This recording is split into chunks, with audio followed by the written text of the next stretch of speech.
I spent 10 years as a commercial photographer before I got properly interested in landscape photography, and there's one habit from those days that I've brought across into my landscape photography, and I'd like to talk about that today. I'm going to show you exactly how I apply what I call deliberate photography. This was a method I devised that combines the discipline, or some of the discipline, around commercial photography to landscape photography. We'll break down 8 of my better images, at least I think they're my better images, you may disagree, but we're going to break down 8 of them. I'm going to take you through all of the compositional decisions, both on location and in processing.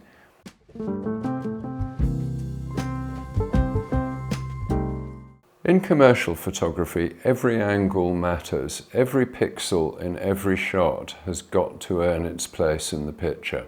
The client's paying for results, not for happy accidents. You don't just show up and hope, you pre-visualize and then you execute. You shoot systematically and you make deliberate decisions. There are 3 core principles that I carried over from the commercial world. Firstly, shoot all the angles. When I do interiors, I shoot every corner of the room. I shoot straight on, I shoot tabletop height, eye height, sometimes even lower. Even when you think you've found the shot, carry on.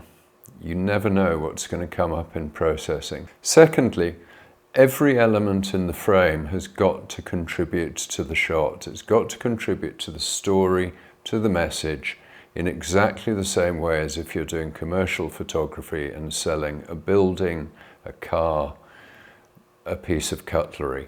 There is no neutral space in a strong composition. Every element has got to contribute. And thirdly, pre-visualization isn't just conjuring up an image of the final image in your head. It's understanding why that image works before you take the picture.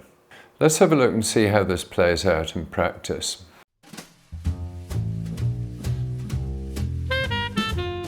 This picture was an interesting one. This is way out in the Sierra Nevada mountains, miles away from civilization. And this is a landscape that really hasn't changed in thousands and thousands of years. Now, the challenge here was this is a very bleak area, a lot of these rocks and stuff scattered around, but what I wanted to get was the reflection of the sky in the lake down here, and the sun hitting this mountainside here. And it took quite a lot of walking around to get this shot. The landscape-oriented shots were too much room. There was a load of mess on the grounds, things really sort of drawing your attention away. So I opted to go for the portrait orientation, and I opted to get something in the foreground to give the picture some balance. So if we had ignored the foreground, it would have been a very empty looking picture, and if I can just illustrate that. So if we take away that foreground interest, it's not nearly as effective. So it's the foreground bit that draws you in, but it's the lake that really attracts your attention as being the brightest thing in the picture. So you've got a journey for the eye that goes straight through here, picks up this stream here, which is running into the lake, and then you've got the ability to explore this whole area. So I think this makes for quite a successful photograph. I liked this one a lot. This was quite an interesting one because we went out specifically to photograph the fresh snow on the mountains, and we kind of knew this was going to be quite a demanding. The weather was foul, there was a howling gale, clouds blowing left, right and centre. And when we got up to our vantage point, we couldn't see any mountains. There was nothing. We were in the middle of a cloud. So we sat there freezing cold, probably 2 hours or more, howling gale, very difficult to get this right. And the window of opportunity was probably 5 minutes, where the clouds opened up, revealing the Sierra Nevada behind. And the cloud, such was the speed of the wind, this was taken at 1/1000 seconds, F9 at 200 mil. The clouds were moving very quickly, and I knew that I needed to freeze this cloud in the middle with some detail over the top of the mountain. The other benefit of shooting at such a high speed was that it was windy. Yes, I had a tripod, but I had a long lens. It was very, very windy up there, so I wasn't entirely confident that shooting at a lower speed would deliver me the result that I wanted. But again, this was tapping into that sort of Japanese sense of serenity. This is a scene that only existed for about a second and a half, and it was literally a matter of realizing that this cloud, which was probably over here somewhere, was going to very quickly blow into position over the center of that peak, and it was just a matter of waiting for that to happen. So this is very much in the spirit of deliberate photography. It's working out what you want to get and being prepared to wait until you get it. And this was a really good example of that methodology paying off. This is one of my favorite pictures. This really illustrates the wide angle technique, taken at 16 mil, portrait pointing down at the pool directly in front of me. And the beauty of this technique is that with an extreme wide angle lens, it will exaggerate the top and bottom of the picture, so it gives the gorge a little more height. Now, what I liked about this in particular, and what caused me to take the photograph, this was one of about 100 pictures I took on the day, is the reflection clearly of the sky in the front of the picture. That gives you your foreground interest, and the reflection of the sunlit rocks leading straight through to the big rock that's plugging the stream in the middle of the picture. And I really liked this. This was light that was available for a very, very short period of time. And this, again, one of the themes of deliberate photography is do your preparation. So I knew where the sun was going to be relative to the gorge. And in this case, it was straight down the line of the gorge. So it's basically, I guess you would call it a slot canyon or something, very narrow at the top. So direct sunlight getting in here is for a very short space of time. Happily, I was able to nail that in the preparation. So on site, simply a matter of roaming around the gorge. There's about 1.5 miles of this, a succession of waterfalls that go ever onwards downstream. Beautiful place, very little known in Spain. So that was the thinking here. Get the leading line going through. This looks as though you could reach that rock in a couple of steps across the stones. You've got a nice pathway through. The eye is drawn to the reflection, and then you've got a clear path to follow through to the next brightest area in the picture, which is around here. So again, it's got depth, and this is something that I really strive to create in my landscape photographs. What this is a lake, and it's a detail shot taken lying on a boulder around this lake, shooting across to the other side. It's 187 mil, so it's quite a long stretch across to that shot.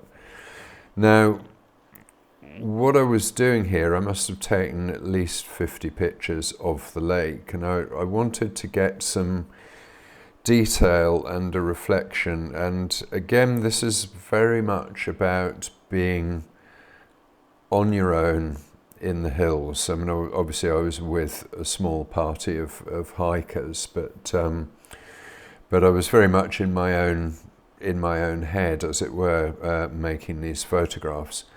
So this was one of about 5 that I did, and this one is my favourite of them all. It's almost a piece of graphic design. If you close your eyes and squint, you've got 3 major elements. It's the oval element here.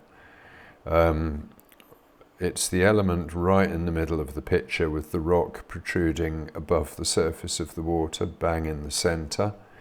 And it's this area here with the black rock in it. So they're more or less equally weighted in the sense of graphic design. And this is something that I do quite a lot, is if you screw up your eyes when you look at the scene, you can see it in terms not of the detail, but of the broad brush stroke balance of the picture. And this worked particularly well, I think. I think my only, if I did it again, I might use a filter and still this water down so I get a real mirror-like reflection. But actually, I quite like the way that the water is slightly moving. So that works fine for me. This one brings us up to date. This was 2 weeks ago, and it was shot in Scotland, which was, yeah, fantastic. This one involved getting up incredibly early in the morning. I was up around 5 o'clock and out there on the rocks. I knew exactly what I wanted from this shoot, and I shot a lot of frames. And so what we've got here is the leading line represented by the orientation of the rocks. We've got detail up front here in the lichens that give us a way of getting into the picture. We've got the reflection of the sunrise here in the pooled water. And then we've got a small middle ground, which is the sea leading to the land on the other side, the islands on the other side. And the clouds came out rather nicely. So the way that this, I quite like the way that the orientation of the clouds, like this diagonal, reflects this diagonal on the ground. So that's quite a nice coincidence. And just to show you the benefit of doing sort of multiple things, is let's have a look at a couple of the other pictures from the same shoot. So this is kind of, the idea was good, but the sky wasn't really cooperating. You've got this here dragging your eye away from the middle of the picture. So that, I think, was the reason that I went to portrait. This one I like, but it's got a much clearer leading line going across the sea, but there's nothing much happening up here. There's no reflection that I could get in there because there is a reflection, and it's the reflection of these dark clouds. So the idea was right. The idea was the same as the picture that I kept, but it wasn't as powerful an image.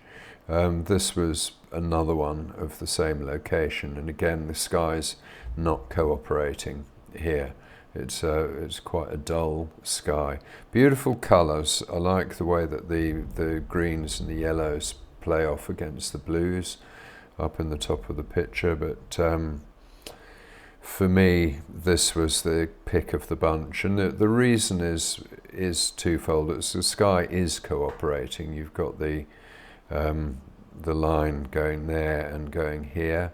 That's quite nice. You've got balance. You've got this area here balanced by this area here, this whole area, the sea and the sky, balanced by the rocks. There's a lot of elements in this that are really pleasing and really draw the eye in. So this one got my vote over the other four that I showed you.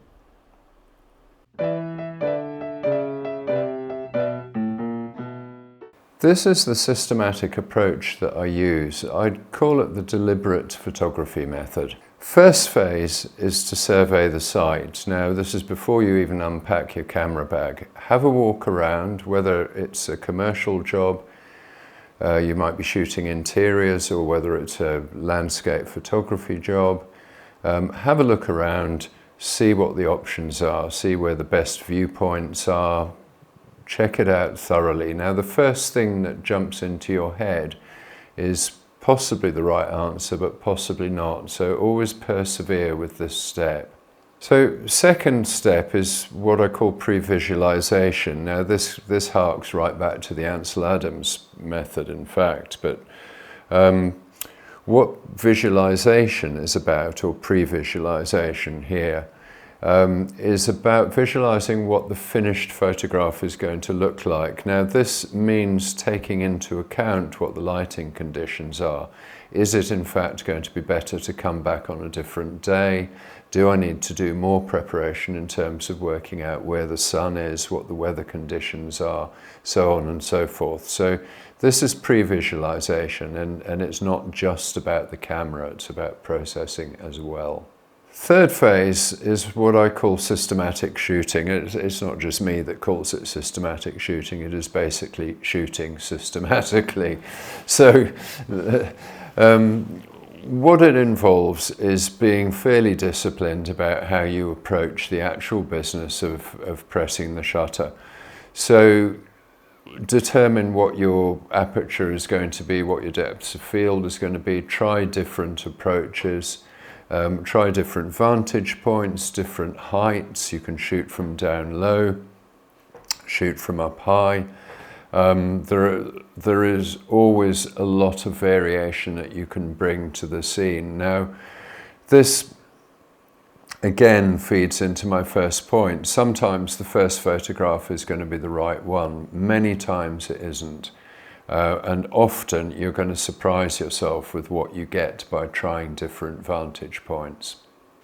The fourth phase is both in camera and back at the studio. This is what I call content audit. This has been taken straight from the commercial world. And what the content audit is it's about looking at the frame and seeing, is there anything in that frame that doesn't need to be there? If there is, get rid of it. I've got a good example of this coming up where the composition is way too complicated and therefore makes absolutely no sense. Another good challenging example of this is actually photographing woodland, where most of the compositions make no sense. But the idea here is to remove distracting elements in the viewfinder or on the back of your camera screen and take it from there. You're going to do more adjustments when you're back in the studio. This very much extends to the type of crop you use, all of those decisions. But this is about bringing that final picture home with as little work as you need to do in the studio. The difference between good pictures and very good pictures is often the amount of work that you put into it. I mean, this is it would be great to believe that, you know, one's gifts are so advanced that you can just go out there and improvise. I'm sure that that's not true for 90% of people, 99% of people. It's not true for me. I really work hard to get the images that I get. And I think it becomes like learning a bicycle. It becomes easier as time goes on, but let's face it, a lot of time has moved on. So I still find this approach very, very useful. And I think it's not intended to be doctrinaire. It's not 1 to 100 steps and woe betide you if you miss out step 39. It's a state of mind, and it's about constantly checking to make sure that you've done your homework, that you've done all the work you need to do. And honestly, if you do this, you will not go too far wrong.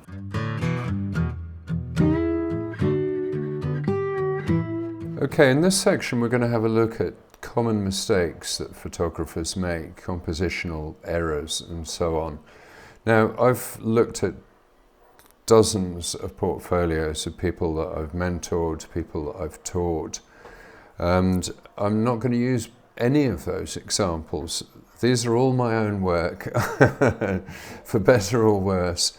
The point is, we all make mistakes, and we all maybe try a bit too hard, get over ambitious, and the walls come tumbling down. So this photograph is a really good example of being over ambitious. What caught my eye was actually this, the way that the sunlight is over that ridge. Now, the photograph as it is a mess. There's far too much going on. There's some, this is one of those pictures that you will be tempted to really over-process in an attempt to rescue it, because there are some things about it that are right. So the shaded area balances this area, so the balance is right, the weight of it is right. What isn't right is there's been an effort to put in some foreground interest, and it just isn't interesting. It's a mess. This lake, which is interesting, looks horrible, and it really draws the eye away from what you're really interested in this picture, which was this area here. I wanted to get the sort of mountains folding away into the distance, but the light wasn't playing ball in that case either. The difference between the dark of these mountains and the light almost blowing out where the sun's coming from is too much. It makes no sense. So looking at it, let's have a look and see if we could reset this. So if we take this up to, say, here, that gives us an improvement, but it still doesn't make much sense. So let's get rid of the wasted space.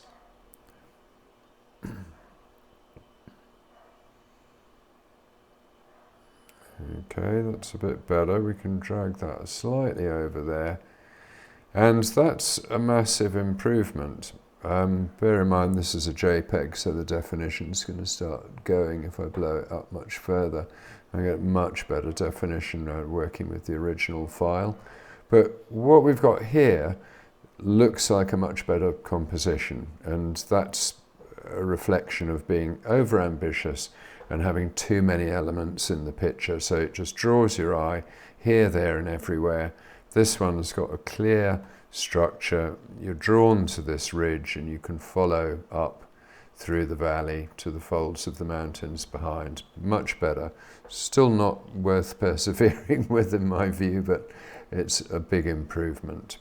This I call falling in love with your first angle. This is where you haven't done the homework. Now, there's nothing wrong with this picture. I mean, it's a bit sort of neither here nor there. It's not really got a story to it. It's just a record shot of some cloud in a valley and some rocks catching the light in the distance. It's really not doing very much for me. Technically it's okay, the balance is there, subject's in the right place, it just doesn't really work. Now, if we move on to the second picture of this, we get a very different image. And I think these images are much more effective. They're completely different. This is, as I remarked in the previous section, this is a different picture about a different thing entirely, and it works way better than the first one. Okay, this mistake I call thinking that the job's done when you press the shutter. I habitually shoot wider than I need to shoot, and this presented in camera as an acceptable composition. I quite liked the diagonal coming across here, but it certainly could be improved. Now, watch what happens when I do some radical cropping to this, and this has got a lot to do with visualization. If I bring this up there,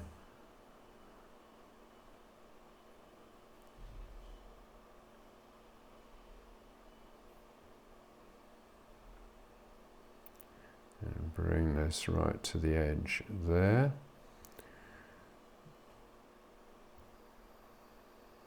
shave that a little bit.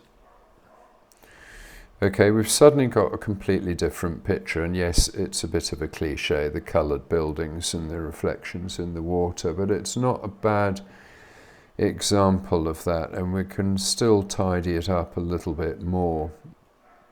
Yeah, I'd be tempted to get rid of this house here and its reflection there, but the rest of it is kind of okay. Let's see if we can take this in even to a more extreme crop. So if we go to real panoramic crop, we get to something like that. Okay, and again, it's a step forward, it's a bigger improvement. So there's two lessons here. One is actually you know, the idea of getting it right in camera, clearly not possible for a shot like this.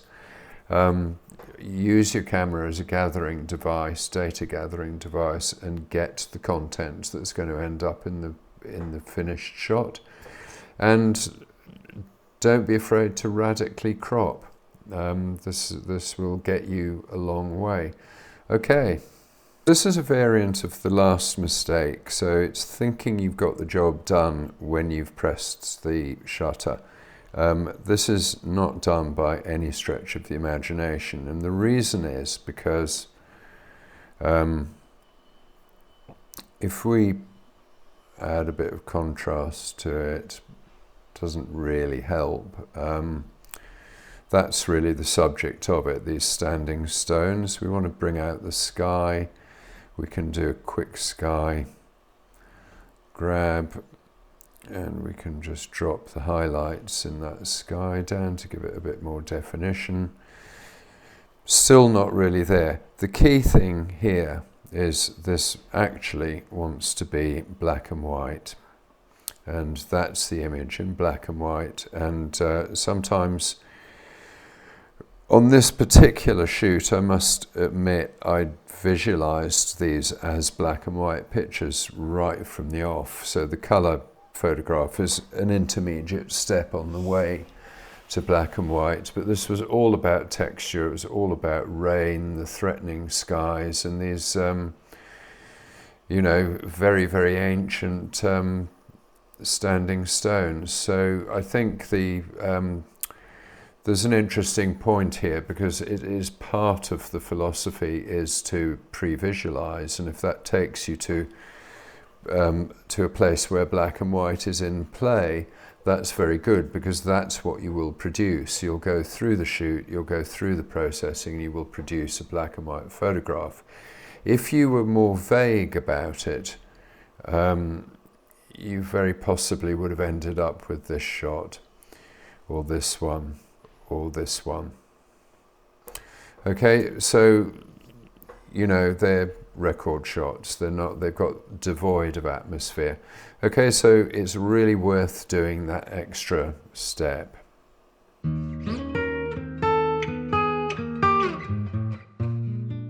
10 years of commercial work have taught me, if nothing else, that mastery isn't about improvisation. It's about being prepared. It's about having systems in place that can come into play when inspiration strikes. It's about having a systematic approach that will work whether you feel inspired or not. Deliberate photography is not about killing spontaneity. It's about having a process that's a fallback position. If you want to see how deliberate photography works in practice, then come along to one of the workshops that I put on in the Alpujarras and the Sierra Nevada near Granada.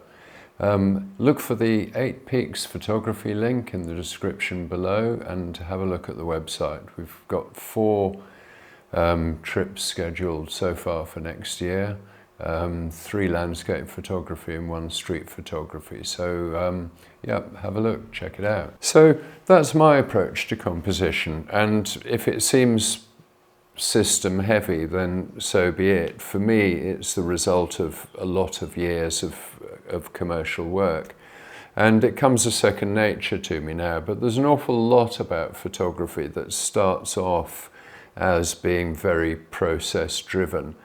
Check the ISO, check the aperture, check the focus speed. Do they all conform to the priorities that you have? Do you want to freeze motion? Do you want to have depth of field? Check your focus. When we start off with photography, all of this seems like things that you have to learn by rote, and it's only after a lot of practice that you absorb the lessons and go forth. So that's my take on a systematic approach to photography, to composition in particular, and I extend this approach to the pre-preparation of shoots, to the research that I do into locations, so that I know where the sun's going to be. I know pretty much what is going to happen on location. And if that sounds obsessive and weird, then so be it. But tell me, what are your approaches to shoots? How do you prepare? And how do you go for composition? I'd really like to know. Put it in the comments down below, and there'll be another video next week. If you found this useful or thought-provoking, put it in the comments down below. Give us a like, subscribe to the channel. We'll publish a video every Tuesday afternoon, and we'll see you next week. Thanks a lot. Bye now.